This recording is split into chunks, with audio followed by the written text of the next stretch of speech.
নমস্কার, news perfect ইন্ডিয়ার তরফ থেকে আপনাদের জানাই স্বাগত।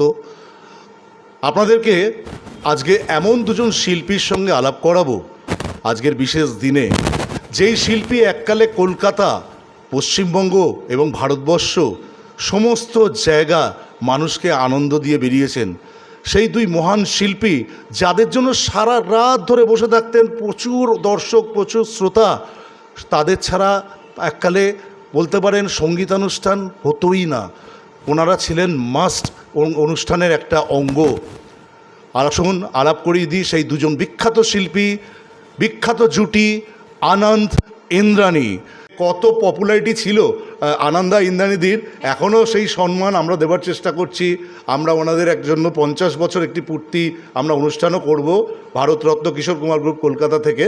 হ্যাঁ, এর পরবর্তী প্রশ্নগুলো আমি আপনাদের সামনে নিয়ে আসছি, সেগুলো আপনারা শুনুন। এই হচ্ছে আমাদের আনন্দা, সেই পুরনো জুটির, আর সেই ইন্দ্রাণীদি সবার খুব প্রিয়। নমস্কার। আচ্ছা, আপনারা সবাই দেখছেন আনন্দা ইন্দ্রাণীদিকে, অনেক বছর পরে আপনারা দেখতে পাচ্ছেন সেই বিখ্যাত জুটি যারা এককালে কলকাতার শহর কাঁপিয়ে বেরিয়েছেন, সারা পশ্চিমবঙ্গ কাঁপিয়ে বেরিয়েছেন গান গেয়ে। তো আনন্দা, তোমাকে একটা প্রথম প্রশ্ন করব। প্রথম প্রশ্নটা হচ্ছে, দাদা তুমি গান বাজনার জগতে কোন সাল থেকে তুমি এসছো? ছোট থেকে না, মানে কোন ইয়ার থেকে তুমি ভালো করে গাইছো?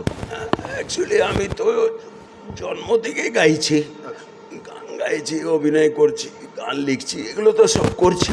লেকিন প্রফেশনালভাবে আমার যে আশাটা সেটা 1974। মানে 1974 থেকে মানে প্রফেশনাল, মানে তুমি কি তখন থেকে স্টেজ প্রোগ্রাম করছো? হ্যাঁ, স্টেজ প্রোগ্রাম করছি। 1974 থেকে আমি প্রফেশনালভাবে স্টার্টেড সিঙ্গিং অন স্টেজ।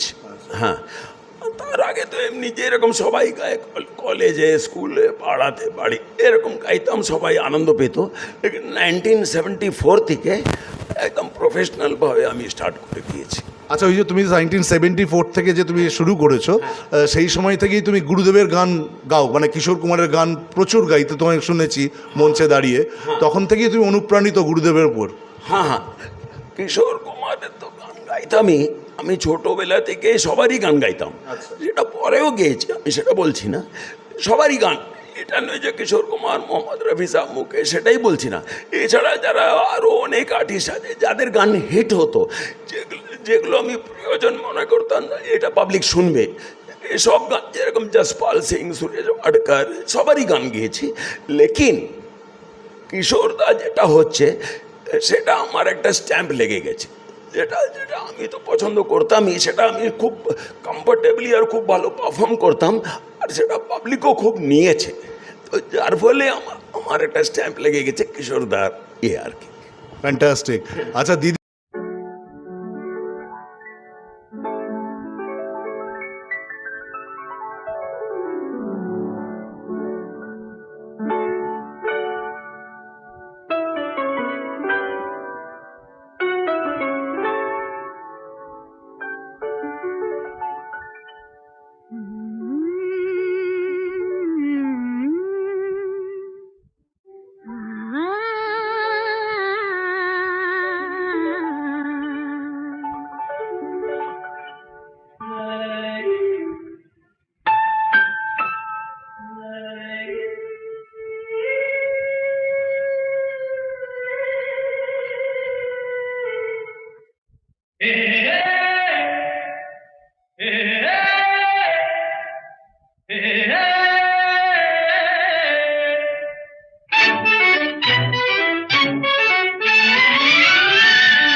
ठंडी हवा ये चांदनी सुहानी है, मेरे दिल सुना कोई कहानी लंबी सी एक डगर है। তোমার কাছে একটা প্রশ্ন করবো, এটা আমি জানি, শুনতে পেরেছি আর কি। গানের পাশাপাশি নাকি তুমি একটু অভিনয়ও করেছো, তো সেই ব্যাপারে একটু কিছু বলো। আচ্ছা, আমি তো বলেছি ছোটোবেলা থেকে গান গাইছি, অভিনয় করছি, নাটক লিখেছি, লিখতাম, সব কিছু ডাইরেকশন দিচ্ছি, তো সব কিছুই করছি। তো মেইনলি আমার গানের জগতে আসার পরেও, তার আগেও আমার অ্যাম্বিশনই ছিল যে বলিউডে আমি অ্যাক্টার হব, আচ্ছা, মেইন আমার অ্যাক্টার হব। আমি পুনা ইনস্টিটিউটে জয়েন করার কথাও ছিল, লেকিন কি হলো এইখানে যখন I started singing on stage 74 বললাম, তখন আমার মা সরস্বতীর আশীর্বাদে জনপ্রিয়তা এরকম হয়ে গেল, যেটা একটু আগে তোমরা ডিসকাস করছিলে যে প্রত্যেক দিন 2-3টে মাসে 40টা করে প্রোগ্রাম হচ্ছে। তো আমি এত বিজি হয়ে গেলাম, লেকিন তখনই একই সময়তে আমি এখানে প্রফেশনালি নাটকও করতাম। আচ্ছা। কলকাতায় মহাজাতি সদন কলা মন্দির, বিদ্যা মন্দির, সব জায়গায় আমার নাটকও চলছে, রিহার্সাল চলছে, রাত জাগে অনামিকা ক্লাস সঙ্গম, যে সব থেকে বড় নাটক গ্রুপ, ওই সব জায়গা থেকে আমার কল এসে গেছিলো। মানে ওই পিরিয়ডে আমি তপন সিনহা যিনি ছিলেন ডাইরেক্টর, তপন সিনহা সাহেব, ওনার ছবিতে সফেদ হাতি বলে একটা ছবি ছিল, সফেদ হাতি খুব ফেমাস ছবি। আর খুব ফেমাস ছবি, তপন সিনহা ছিল, শত্রুঘ্ন সিনহা, বিজয় অরোরা ছিল। তো ওই ছবিতে তপন দা আমাকে চান্স দিল, ফার্স্ট ছবি ওটা অ্যাক্টিং করেছি, ছোট রোল ছিল। তো তারপরে তপন দা বললো তুমি আমার কাছে থাকো, এরপরে তুমি ভালো রোল পাবে। তো আমি এই বসে বসে আমি অ্যাক্টিংয়ে নাটক করতাম, চান্স পেয়ে গেলাম, সিনেমাও করেছি, সিনেমা গানও গেয়েছি, শোধ বলে ওমপুরির জন্যে। তো আমার সব লাইনে তখনই 1976-77 এটা কোন ছবিতে গান গেয়েছিলে বললে? শোধ ওমপুরি ছিল। ওমপুরি, আচ্ছা, ওমপুরি প্লেব্যাক করে।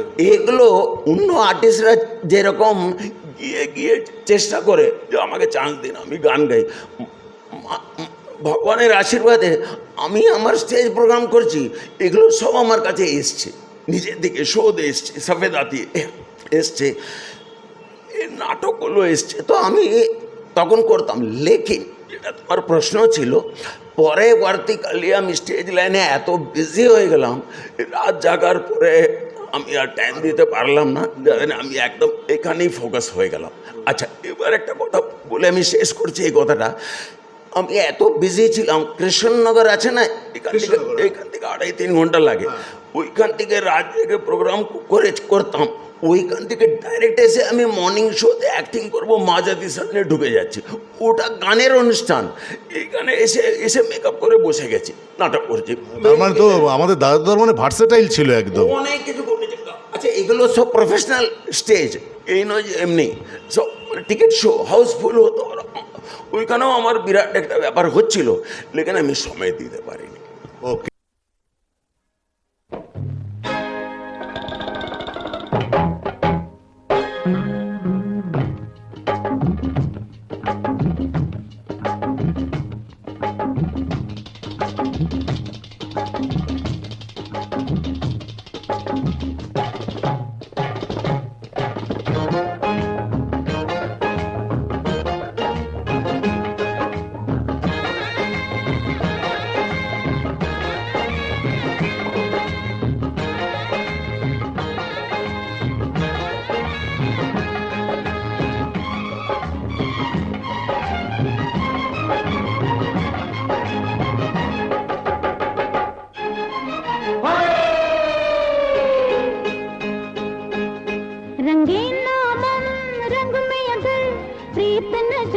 আচ্ছা দিদি, তোমাকে একটা প্রশ্ন করি। প্রফেশনাল 60 ইয়ার্স হয়ে গেল, নাও আই এম 68, কিন্তু 7 বছর বয়স থেকে আমি পয়সা কামাই, এটা আমাদের পাড়ার লোক সব জানে। বিশেষ করে এই প্রফেশনে যে মিউজিক ডাইরেক্টর বাবুল বোস, ওদের বাড়িতে আমি ছোটোবেলা থেকে যাতায়াত করি, আমাদের ফ্যামিলি ফ্রেন্ড, তাই জন্য আমি ছোটোবেলা থেকে পয়সা কামাই ফাংশন করি, শো করি। মাঝে মাঝে ব্রেক হয়েছে, বিয়ে, কলেজ, পড়াশোনা এসব নিয়ে, ব্যাস। কিন্তু গানটির কোনো সময় সিরিয়াস ছিলাম না, আজও পর্যন্ত নয়। আমি কোনো রিহার্সাল করি না, রেওয়াজ করি না, কিচ্ছু করি না।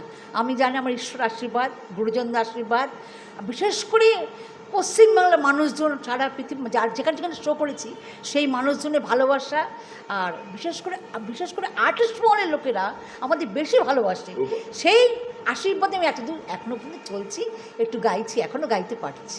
আচ্ছা দিদি, আরেকটা প্রশ্ন।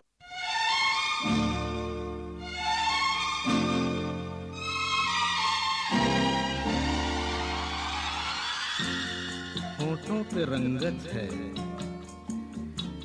दिल में मोहब्बत है, क्या जिसमें औरत है, बस जन्नत ही जन्नत है।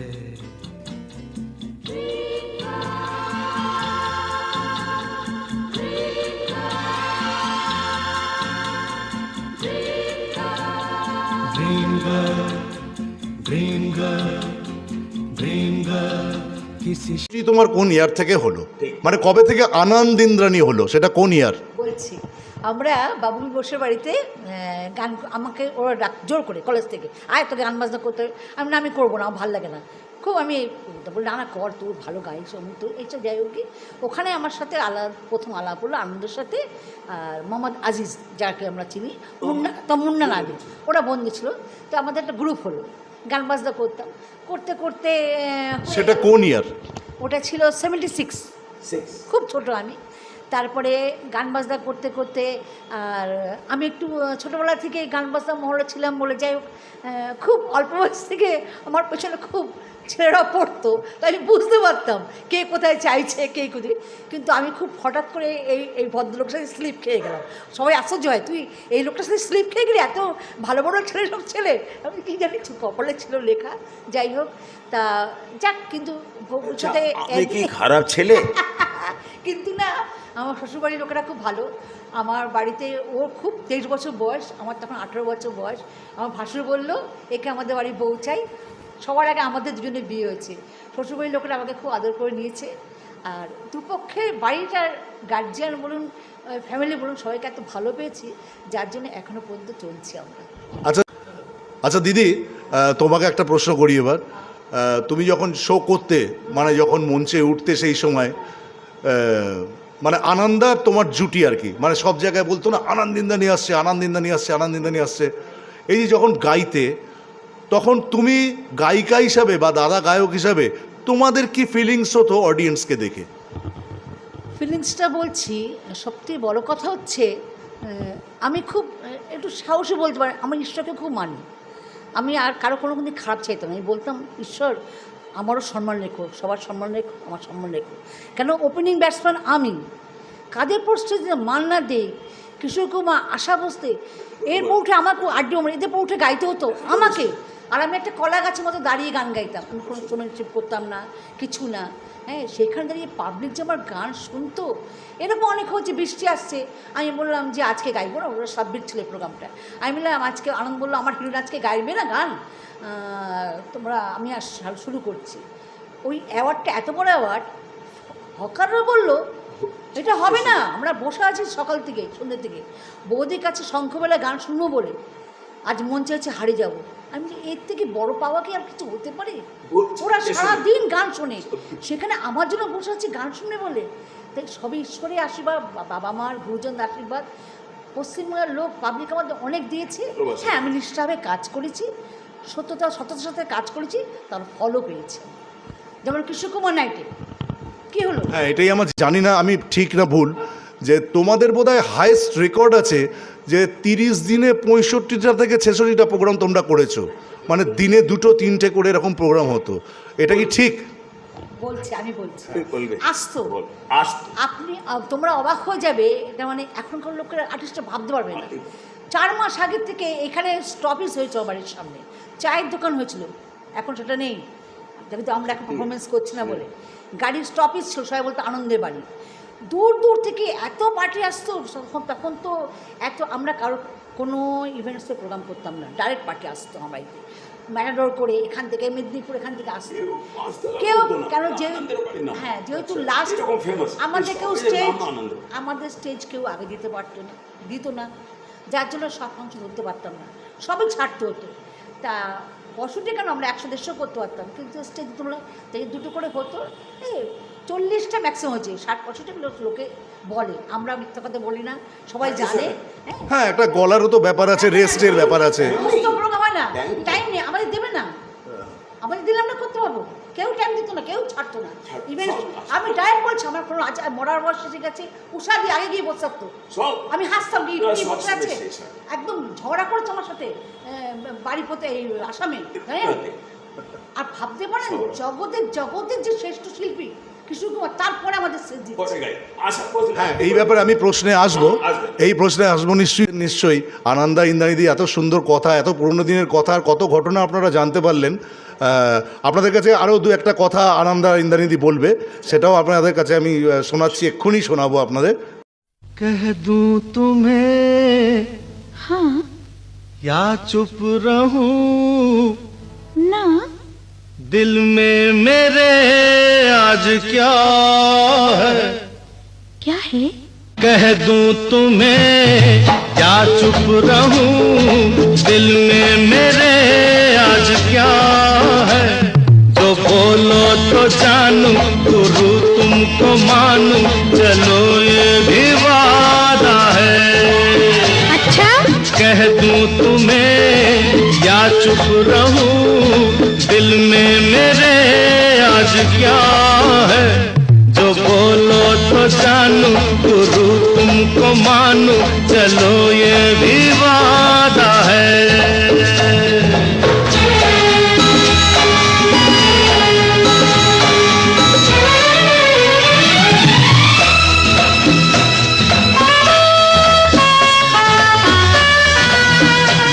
কিশোর কুমার নাইটটা তোমরা করেছিলে এবং তোমরা কতটা প্রশংসা পেয়েছিলে? বলছি। কিশোর কুমার নাইট হয়েছিল বসিরহাটে। আর তার আগে আমরা ওই এলাকা ঠিক পার্টিকুলার নয়, ওদিকে অনেক প্রোগ্রাম করতাম, নর্থের দিকে সব জায়গায়, সব স্টেশনে আমাদের, মানে এক একটা স্টেশনে আমাদের এক একটা ফুল ছিল, যাই হোক গিয়ে। তো ও এক একটা প্রোগ্রাম করতে বলবে ঝান্ডা গাড়লাম, এরকম বলতো, মজা করতো, যাই হোক। তা এই ফাংশনগুলো করতে করতে দেখা ওই শোতে অনেক জায়গায় সাব্বির, কিশোর কুমার সাথে প্রোগ্রাম করার আগে ওইখানে না কিছু অন্য জায়গায় অমিত কুমার ছিল আমার মনে হয়, আমি শিওর। অমিত কুমার নিশ্চয়ই বলেছিল, বাবা একটা আনন্দমোল্লার ছেলে গান গায়। যাই হোক, প্রোগ্রামে কী হলো, ওই প্রোগ্রামটা আমাদের অমিত কুমার পরে প্রোগ্রাম নিয়েছি। যাই হোক, যখন রুনু ঘোষ ছিলেন অর্গানাইজার, আর সদর বলে একটা ছেলে ছিল অর্গানাইজার, ওরা কিশোরদা বলছে আমার পরে স্টেজ কে নেবে বলে আপনাকে ভাবতে হবে না, আমাদের আছে। কী আছে বলে, আছে আনন্দিনী বলে রুনুদা বলেছে। তারপরে উনি একলা গ্রিন রুমে বসছিলেন, ওখানে কাউকে অ্যালাউ করেনি, খালি আমাদের নিয়ে গেল। ওখানকার সিআই থেকে সবাই এত সুন্দর ইন্ট্রোডিউস করলো যে এই সেই আনন্দিনী বললো, আরে বাবা বেটা তুমি তো শের হো, বলো, ওকে মাথায় আদর করলো, চুমু খেলো, বললো, আমাকে মাঝখানে বসালো। তা হ্যাঁ, আমি একটা যেটা সত্যি ঘটনা বললাম, কেন ওর বেসটা তো তৈরি হয়েছিল কিশোর কুমারের সিঙ্গার বলে।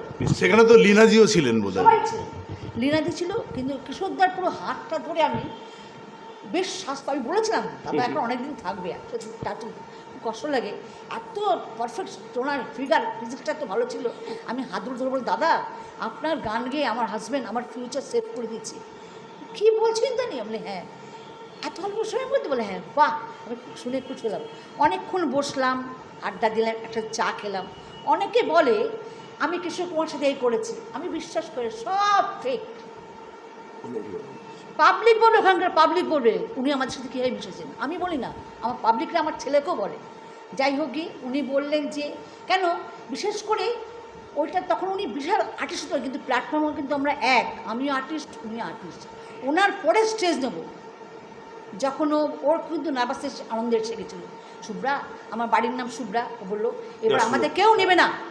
হ্যাঁ, আমি বলছি কেন, আমি কোনো ভয় পাই না, হ্যাঁ ঈশ্বর আছে, কেউ নেই নেই গেছে, ইধার সে উঠে ওদের সে চলে যায়, ঠিক আছে। যখন নাম অ্যানাউন্সমেন্ট করে সাধারণ লোক, এবার আপনাদের সামনে আসছে আনন্দিনী, কোনো ভালোভাবে অ্যানাউন্সমেন্ট হলো না, খালি ফাটা একটা চিৎকার পাওয়া গেল, बोले क्या हुआ, कुछ हुआ हमने नहीं, हम लोग का नाम से चिल्लाया। तो क्या बोल रहे, हम लोग इतना पॉपुलर हो गया? बोले हाँ हो गया, ऊपर दिया, चलो अभी स्टेज में चलो। হ্যাঁ, উঠলাম, ফার্স্ট ক্লাস 7খানা গান গেলাম সিঙ্গেল। আপনারা এখনও জিজ্ঞেস করতে পারেন, ইফ ইউ ডোন্ট মাইন্ড, আমি কোনোদিন বলিনি, এই ফার্স্ট ইন্টারভিউতে বলছি, ওখানে যে কিশোর কুমার ছিল সেটা অনেক লোক ভুলে গেছে, অনেক লোক জিজ্ঞেস করতে পারেন। আমার কেউ মাফ করবেন, এত বড় কথা বলছি, কারণ ভোর 7 অবধি রোদ উঠে গেছে, আমাদের পাবলিক ছাড়ছে না, আমি ছেড়ে দিতে পারছি না। মেয়েরা বলছে না তোফার গান লাস্ট শুনবো। 1.5 কিলোমিটার অবধি পুলিশ সিআই আমাদের দিয়ে গেছে।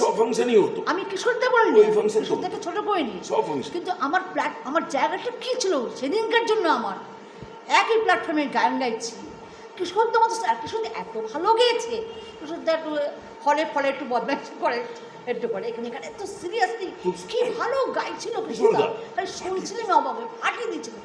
কিন্তু আমরা যখন প্রোগ্রাম করে আমি এখন মাঝে মাঝে ভাবি কিশোর ছিল এখানে, তারপরে আমরা গান গেলে লোক শুনলো, এখনো ভাবি। তো এইটাই বিশাল পাওনা আমাদের জন্য। এরকম আশা আড্ডিত হয়েছে আমাদের, সব জায়গায় হয়েছে, ঈশ্বর আমাদের। তার জন্য বলি এখানকার দর্শকরা আমাদের প্রচুর ভালো লাগছে। সবাইকে অনেক অনেক ধন্যবাদ। জানি না পরজন্মে কি পাবো না, এই জন্মের মতো সবাইকে ধন্যবাদ। আর বিশেষ করে আর্টিস্ট মহলে বেশি একটু হিংসা করলো, কিন্তু আমাদের সততায় আমাদের গুণে লোকে আমাদের সামনে এসে সবাই ভালোই বলে। আমার দারুণ দারুণ দারুণ লাগলো দাদির। সবাই ভালোবাসে, সব শিল্পীরা ভালোবাসে, হ্যাঁ না? তুমি এত বড় আর্টিস্ট হয়ে তুমিও ভালোবাসো, তুমিও কত বড় আর্টিস্ট আমি জানি অভিজিৎ, তুমি কত বড় আর্টিস্ট, কিন্তু তুমিও আমার সঙ্গে এত ভালোবাসো, তো এগুলোই থেকে যাবে। এগুলো থেকে যাবে। আর কিছু স্যার না, আমি একটা জিনিস শিখেছি যেটা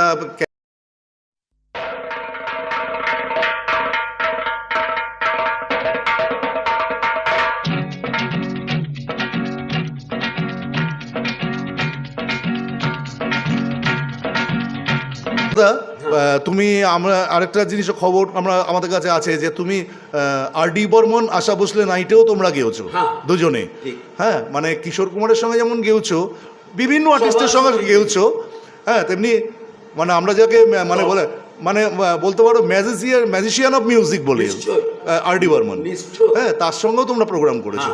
তো একটু আমাকে বলবে যে সেই প্রোগ্রামের মানে এটা কি? আচ্ছা, আশাদি আর আর.ডি. বর্মনের সঙ্গে আমরা প্রোগ্রাম করেছিলাম 1986-এ চিত্তরঞ্জনে। আচ্ছা, মানে আসানসোল চিত্তরঞ্জন। আসানসোল চিত্তরঞ্জনে। তো সেই অনুষ্ঠানে আমরা আশাদি আর.ডি. বর্মনের পরে উঠলাম। আর ওই প্রোগ্রামটা ঐতিহাসিক প্রোগ্রাম, এখনো আমরা আশেপাশে গেলে সবাই বলে বাপরে বাপ, এত বছর পরেও লোক। যাই হোক, মেইন যে কথাটা বলতে চাইছি, ওই অনুষ্ঠানের এক মাস পরেই পঞ্চমদা यानी আর.ডি. বর্মন আমাকে ডেকেছিলেন পার্ক হোটেলে। হ্যাঁ, তো আমি তখন ট্রিঙ্কাসে গান গাইতাম, ওপরে পার্ক হোটেল, নিচেই ট্রিঙ্কাস। তো আমাকে দুপুর থেকে উনি খুঁজে আমাকে ডেকেছিলেন, ডেকে উনি বললেন যে নেক্সট দিন তুমি আশা ভোসলের সঙ্গে আমার সঙ্গে চন্দননগরে প্রোগ্রাম করবে। হ্যাঁ, উনি অফার দিলেন। তো মানে যে আর.ডি. বর্মনের সঙ্গে দেখা করার জন্য সবাই লাইন দেয় মাসের পর মাসে, সেটাও আমি বসে বসে উনি ডাকলেন। তো আমি গিয়ে ওনার অনুষ্ঠান করতে পারলাম না। এই কথা আমি কেন বলছি, আমার ক্যারিয়ারের সব থেকে খারাপ জিনিস এটাই হলো। কেন, আমার তারপরে দিন প্রোগ্রাম ছিল দুর্গাপুরে, তো ওটা আমি অ্যাকসেপ্ট করিনি। লেকিন এখানে কথাটা শেষ হচ্ছে না। উনি বললেন ঠিক আছে, তুমি এই অনুষ্ঠানটা করো, তুমি এত বছর ধরে এখানে কি করছো, এই স্টেজ প্রোগ্রাম করছো, তুমি প্লেব্যাক করো, হ্যাঁ তুমি আমার সঙ্গে চলো। তো আমি উনি রোববার আমার জন্য আমাকে নিয়ে যাচ্ছিলেন মুম্বাই। এই কথা এখন শুনলে লোক বলবে এমনি মিথ্যা কথা বলছি, এটা সবাই জানে, মোহাম্মদ আজিজ বাজির সবাই বম্বেতেও জানে। কেন, পঞ্চমদার কাছে কেউ ভিড়তে পারতো না, সেখানে পঞ্চমদা আমাকে কিছু, এটা নিশ্চয় আমার মধ্যে ভগবানের আশীর্বাদে কিছু দেখেছে। উনি বললেন তুমি চলো। তো ছবির নাম ছিল 3 মূর্তি, আরেকটা ছিল জলজলা। তো সেটাও আমার তখন মাসে 20 দিন বুকিং থাকতো। তো আমি ওনাকে বললাম 1-1.5 মাস পরে আসছি এই প্রোগ্রামগুলো শেষ করে। তো আমি এই যে 1-1.5 মাস পরে যাব, ততক্ষণ ওনার হার্ট অ্যাটাক হয়ে গেল, অসুস্থ হয়ে গেলেন। তারপরে তো ওই চান্সটা আমার ঢুকলো সুদেশ ভোসলে। গানটা আমি গাবা, আর 3 মূর্তিটা আমি বলতে পারছি, বুঝছি জীবনের সুযোগ কীভাবে এসছে তো কেউ কল্পনা করতে পারবে না। ওকে, ওর এত ডিমান্ড ছিল পার্কস্ট্রিটে। মনিরুলের মালিক ছিলেন সরকারবাবু, উনি ছিলেন 3 মূর্তির প্রডিউসার। আচ্ছা, ও বললো আমাকে, উনি বাংলা কথা বলতেন, উনি আমার মাদের চিনতেন, দেশের বাড়ি থেকে বরিশাল থেকে চিনত। বললো ব্ল্যাক যা পারবে সাইন করে দিই, টাকা নেবে আমি দেবো। ওরে আমি বইতে গান গাওয়াবো, আর.ডি. পঞ্চমনে বলছি, ও গান গাইবে। তা আমি হয়তো ভাবলাম না, একদিন আমি তখনই যেদিনকে আর.ডি. বর্মন এসছে, আমি গিয়ে মনোরজে বসতাম, ও ট্রিঙ্কাসে গাইতে আমি মনোরজে বসতাম। তো ও রাত্রে গাড়ি আসতো, আমাকে তিনি ফাংশনে চলে যেত। দেখি 5জন জন ঢুকেছে, বসে আছে। আর কত ভাগ্য আমার। আজকে সব হোটেলে আমার এটা দবদবা ছিল, আমার ভালোবাসা। সবথেকে ভালো সকালে বলছে ইন্দ্রাণী তুমি গান গাও। আমি কেন গাইবো, এখানে তো অনেক আছে, না তুমি গাও। তো আমি গাইলাম। যারা মিউজিশিয়ান ছিল দেবু টেবু, ওদের হাত দিয়ে বাজনা বেরোচ্ছে না। আমি এখানে তোর বাজাস না কেন? না বাবা কী বলছিস? আরে কেন, উনি কি আমাকে চান্স দেবে নাকি? উনি আশা বসতেই গাওয়াবে, আমাকে গাওয়াবে না। আমি কথা হচ্ছিল, গানটা গাইলাম। যখন নামলাম সকালে ইন্ট্রোডিউস করছে, ওই যে আনন্দে আপনাকে ক্যাসেট দিয়েছিলাম, এই আনন্দের ওয়াইফ, হ্যাঁ, তখন সবার সামনে বলেছে পঞ্চমদা কাছে আসো, আমার অটোগ্রাফ নেবে না ইন্দ্রাণী? আমি কি বাঘ ভাল্লুক, তুমি ভয় পাচ্ছ আমাকে? আমি না না দাদা, আমি আপনাকে সম্মান দিচ্ছি। আমি এখন মাঝে মাঝে আনন্দ, তোমার গান শুনেছি, তুমি কি বলছো, তোমার কত বড় ভাগ্য বলো তো। আমার ইজিলি শোয়েছে, রবি সাহেব আমাকে নিয়ে যাচ্ছিল লন্ডনে, এত সুযোগ পেয়েছি আমি। কিন্তু আমি বললাম না, ফার্স্ট আমি দেখেছি সংসার, আমি সংসারটা ফার্স্ট দেখেছি, সেকেন্ড ওরা তখন খুব ছোটো মেয়ে, 16 বছর বয়স। রমেশ আইএফআই এসছে, মুন্ডা ফুন্ডা ছিল তখন, আজিজ ফাজি বললো আমরা 500 বের করবো, বোনকে নিয়ে যাবো। সেই জায়গায় পরে গেছি রানী মুখার্জি মা, কৃষ্ণ মুখার্জি, কৃষ্ণা রায়। তো সেই হচ্ছে ব্যাপার, অনেক সুযোগ এসছে, আমরা ইউজ করতে পারিনি। আর আমি ভেবেছিলাম পরে ভবিষ্যতে ও বোম্বেতে স্টেবলিশ হলে আমি যেন ফাংশন আমি গাই, আমি আমার কাজ দেখাবো, খালি গাইছি বলে আমাকে রাখেনি কেউ। তাহলে আমি গাইলে আমাকে বলতো দাদা ওদিকে শোন আপনি গান, কেউ আজ পর্যন্ত বলেনি, সবাই 7টা গান শুনতো, হ্যাঁ আচ্ছা এখনো বলে।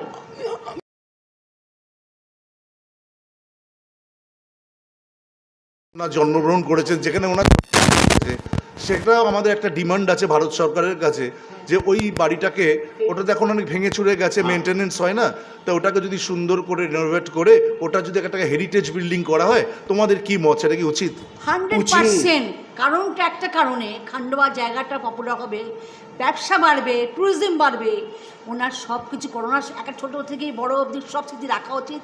এতে তো আমাদের ইন্ডিয়া গভর্নমেন্টের বিশাল নাম হবে।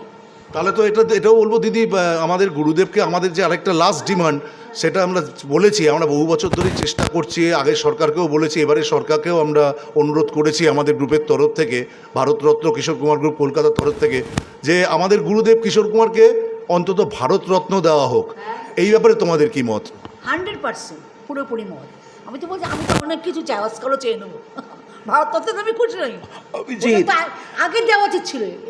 কিছু মনে করবেন, আমাদের ইন্ডিয়ান গভর্নমেন্ট না এগুলো সব পরে দেয়, আমার দুঃখ লাগে।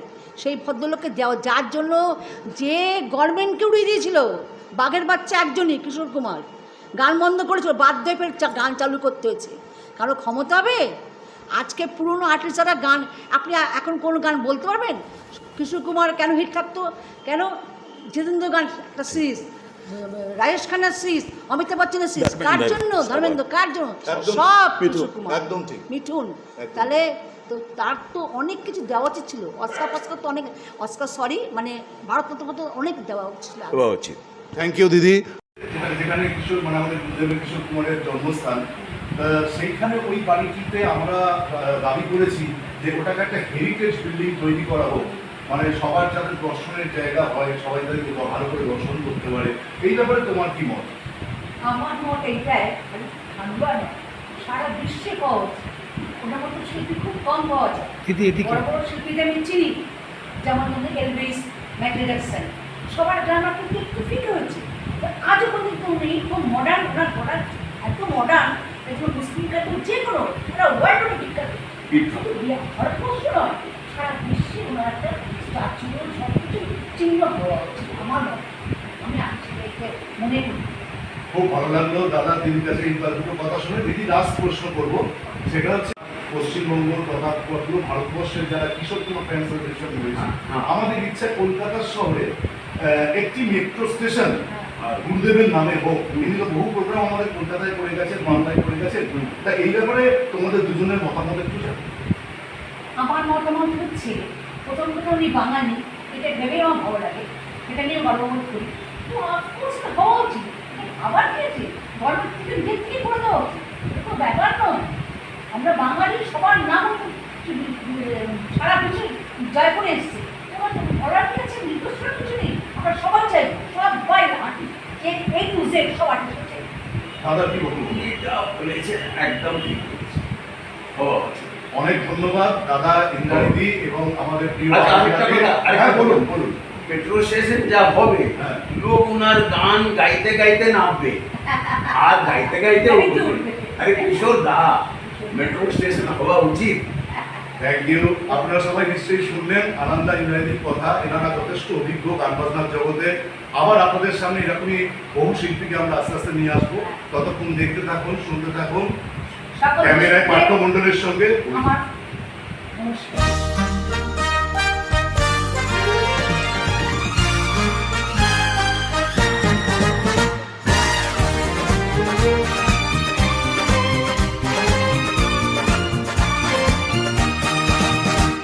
किशोर दा तुम गूंजते हो हर दिल के आसपास, हर धड़कन में बसता है तुम्हारा मधुर एहसास।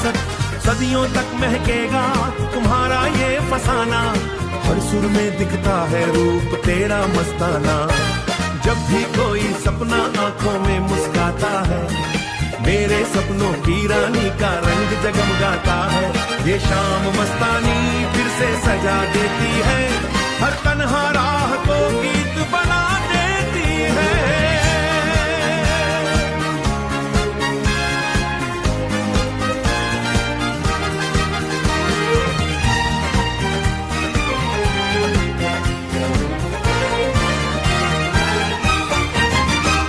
हंसी में भी तुम थे, आंसू में भी तुम, हर मौसम की धुन, हर पल में भी तुम।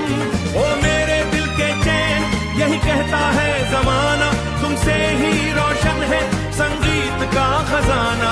जिंदगी एक सफर बन गई तुम्हारे साथ, किशोर दा तुम हो हर सुर की सौगाता।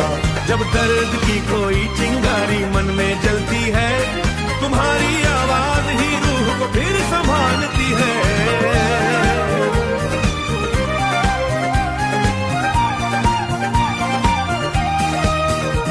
जब दर्द की कोई चिंगारी मन में जलती है, तुम्हारी आवाज ही रूह को फिर संभालती है। पल पल दिल के पास तुम्हारी याद रहती है, हर नई पीढ़ी में तुम्हारी धुन बहती है।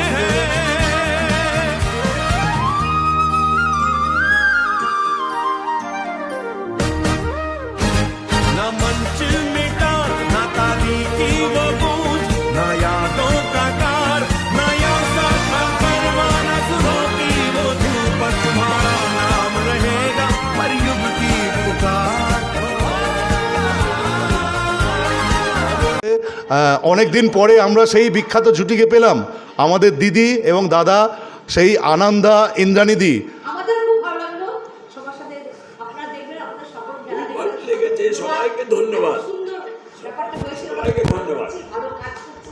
আপনারা সাহায্য করুন, সবাই মিলে মিলিত আসুন না, সবাই মিলে কৃষকদের জন্য কিছু করুন। Thank you very much. আমরা সবাই মিলে আমাদের নিউজ পারফেক্ট ইন্ডিয়ার তরফ থেকে এবং ভারতরত্ন কিশোর কুমার গ্রুপ কলকাতার তরফ থেকে দাদা দিদিকে অনেক শ্রদ্ধা জানাই, শুভেচ্ছা জানাই। দাদা দিদি ভালো থাকুক এবং আমাদের সঙ্গে সারা জীবন থাকুক। আমরা অনেক কিছু শিখতে পারবো দাদা দিদির কাছে, অনেক কিছু জানতে পারবো। আর কি বলবো, আর কিছু বলার নেই। আবার আপনাদের কাছে আসবো। আমি বলবো, হ্যাঁ বলুন দাদা। Thank you very much. আবার সেই কথাই, কিশোর দাকা জয় হোক। তো আমরা আবার আপনাদের কাছে আসব। ততক্ষণ আমাদের সঙ্গে থাকুন, সুস্থ থাকুন, ভালো থাকুন। ক্যামেরায় পার্থ মণ্ডলের সঙ্গে আমি অভিজিৎ।